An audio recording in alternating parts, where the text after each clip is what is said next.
अब इस सूरत को समझते हैं सिनेमैटिक अंदाज में, आसान तरीके से।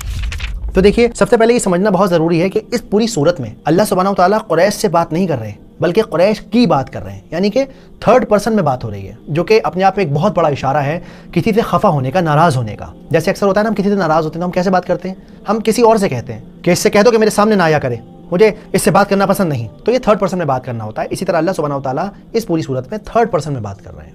अब दूसरा पॉइंट जो समझने का है वो ये है कि यहाँ पे किसी एक इंसान की बात नहीं हो रही है, बल्कि यहाँ पर पूरी कौम की बात हो रही है, कुरैश कबीले की बात हो रही है।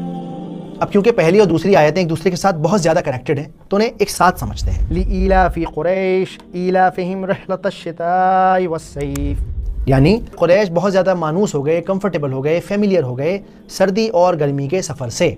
ये तो हुई एक ऊपरी बात। अब ज़रा आप हल्का सा इसकी गहराई में अगर आप उतरेंगे तो आप देखेंगे कि यहाँ पर जो इलाफ का लफ्ज़ है, तो इसका मतलब होता है किसी चीज़ की आदत हो जाना, किसी चीज़ के लिए आदी हो जाना। जैसे सर्दी हो या गर्मी हो या बारिश हो, हमें ऑफिस जाने की आदत हो चुकी है। जैसे रिक्शे वाले को 10 लोगों को बिठा के रिक्शा खींचने की आदत हो चुकी है। जैसे नान बाई को, रोटी बनाने वाले को दिन में हज़ारों रोटी बनाने की आदत हो चुकी है। बिल्कुल इसी तरह यहाँ पे यही बात की जा रही है कि आदत हो गई कुरैश को सर्दी और गर्मी के सफ़र की। ठीक, अब एक ही बात को 2 बार दोहराया जा रहा है, आदत हो गई, आदत हो गई।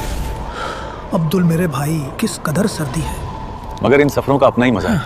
असल में हमें आदत हो गई है।